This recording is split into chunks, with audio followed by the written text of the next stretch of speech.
இந்த மகளிர் உரிமை தொகை 1000 ரூபாய் அதிகாரத்துக்கு வந்த உடனே அவங்க கொடுக்கல. 2021 மே மாசம் அதிகாரத்துக்கு வந்தாங்க ஆட்சிக்கு. 2023 செப்டம்பர்ல தான் கொடுத்தாங்க இல்லையா? 60 மாதங்கள் கொடுக்க வேண்டியது 27 மாதங்கள் அவங்க கொடுக்கல.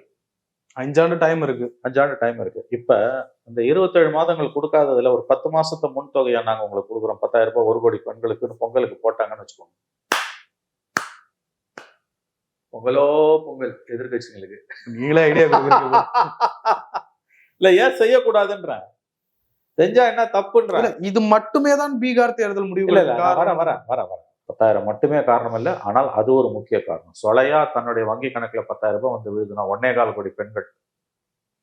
அதை ஞாபகத்தில் வச்சுக்கோங்க. அதே மாதிரியான ஒரு ஸ்கீமை ஏன் தமிழ்நாட்டில் ஸ்டாலின் அவர்கள் செயல்படுத்தக்கூடாது? அது வந்து 2 லட்சம் ரூபாய் கடனுக்கு கொடுத்த முன்பணம். இது அப்படி இல்லை.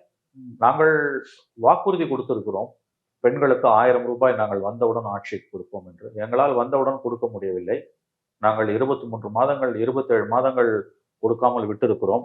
அதை சரி செய்வதற்கு ஒரு 10 மாதங்களை இப்போது கொடுக்குறோம். மீதி 17 மாதங்களை ஆட்சிக்கு வந்தோன்னா கொஞ்சம் கொஞ்சமாக கொடுப்போம். நாங்கள் கொடுத்த வாக்குறுதியை நாங்கள் நிறைவேற்ற வேண்டும் என்பதில் உறுதி கொண்டிருக்கிறோம். கொடுக்காததற்காக நாங்கள் என்னால் தூங்க முடியவில்லை.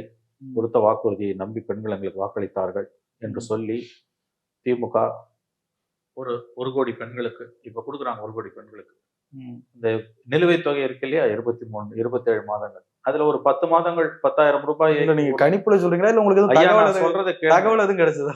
10,000 1 கோடி பெண்களுக்கு 10,000 ரூபாய். நாங்கள் இது வந்து கையூட்டு கிடையாது, அல்லது பீகார் மாதிரி நீங்க 2 லட்சம் கடன் வாங்கறதுக்கான முன்பணம் கிடையாது. உங்களுக்கு கிடைக்க வேண்டிய உரிமை, உங்களோட உரிமை தொகை. அதோட பேரே உரிமை தொகை.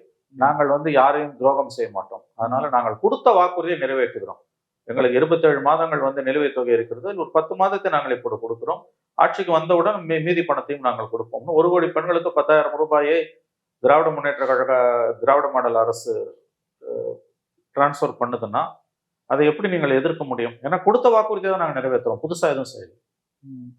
அப்படிப்பட்ட ஒரு நல்ல திட்டங்கள் வருதுன்னு வச்சு, அப்படி நடந்தால் தமிழ்நாட்டிலும் இப்படிப்பட்ட புரிதலை ஏற்படுத்தி கொண்டு முடிவுகள் இப்படி மாற வாய்ப்பு இருக்கா? தாராளமா.